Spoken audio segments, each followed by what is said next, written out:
रहे हो?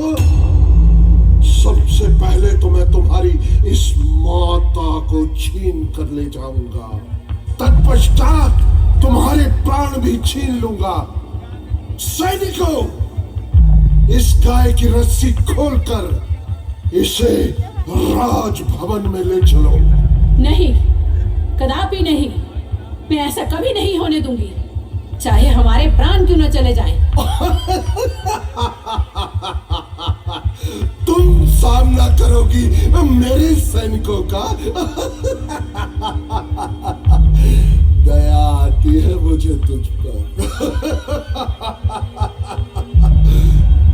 क्यों व्यर्थ अपने प्राण गंवाती हो?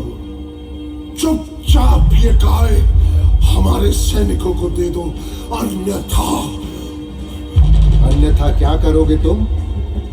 कायरों की भांति हमारा वध करोगे?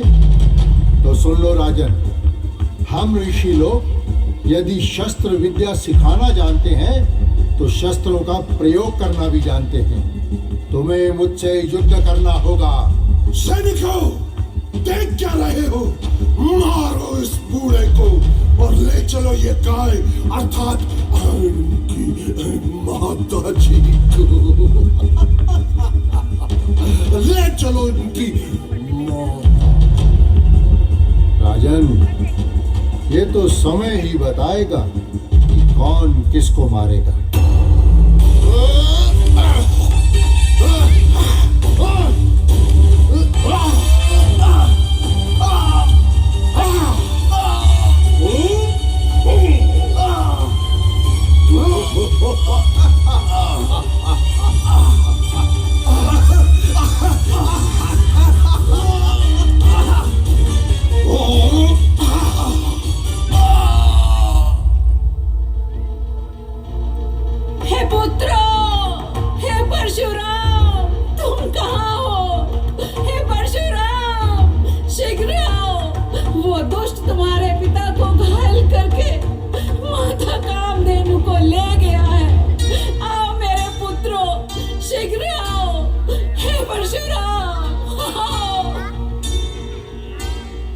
राजा हठी गौ नहीं फेरी, फिर बजी युद्ध रण भेरी।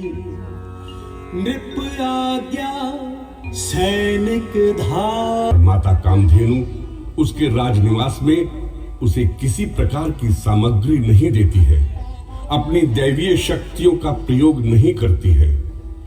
इधर आश्रम में सहस्त्रबाहु की सेना को पराजित कर जब भगवान श्री परशुराम अपने दल के साथ लौटते हैं तो उन्हें सारा समाचार ज्ञात होता है। अपने पिता के इस अपमान का और माता कामधेनु को ले जाने का प्रतिशोध लेने भगवान श्री परशुराम अकेले ही राजनिवास की ओर चलते हैं। माता रेणुका और अन्य पुत्र पिता जमदग्नि का उपचार करते हैं और उधर भगवान प्रतिशोध लेते हैं।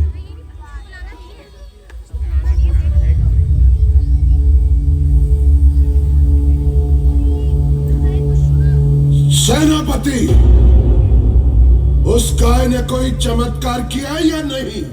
नहीं भगवान, कोई नहीं। तो तत्काल उस गाय का वध कर दो।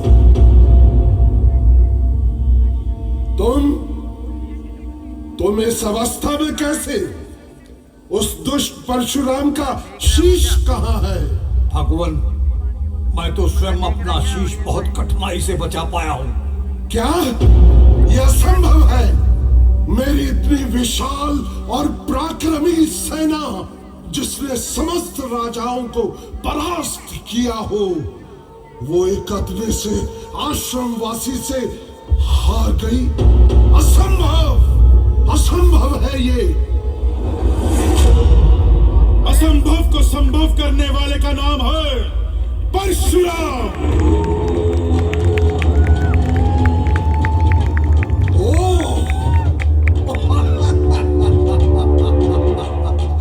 तो तू है आश्रमवासी परशुराम? हाँ, मैं ही हूँ तेरा गांव।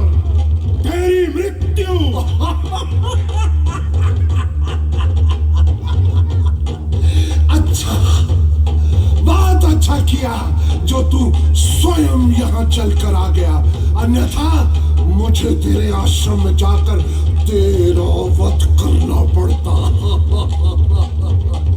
अब मुझे चलना नहीं पड़ेगा।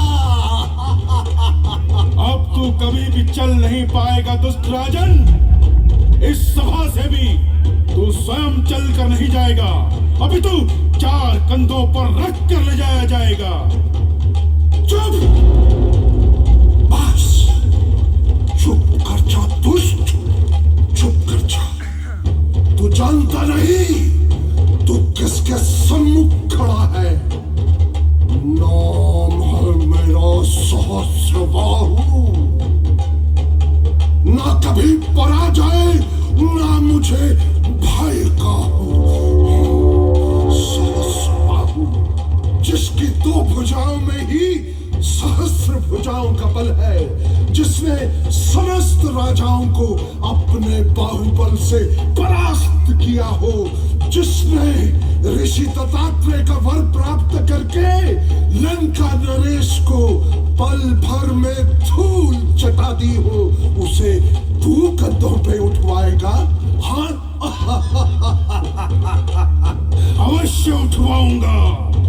तेरी भुजाओं का बल केवल निर्बल एवं आश्रम वासियों के सम्मुख चलता है, मेरे सम्मुख नहीं। ऋषि दत्तात्रेय का वर तुझे सद्बुद्धि प्रदान करने के लिए, सत्कर्म करने के लिए मिला था, ना कि पाप कर्म करने के लिए। आज दिखा अपनी भुजाओं का बल शिवभक्त जमदग्नि रेणुका पुत्र परशुराम के सामने। काल तेरे सिर पर मंडरा रहा है मूर्ख। देख अब मेरी भुजाओं का बल।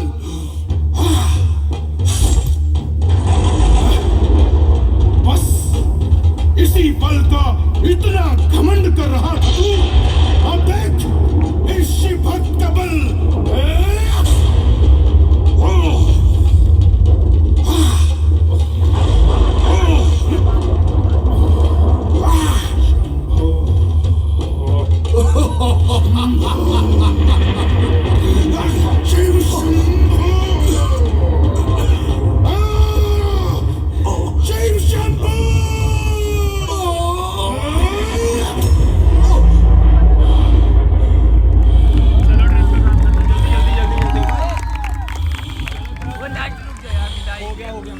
रेणुका सुत किया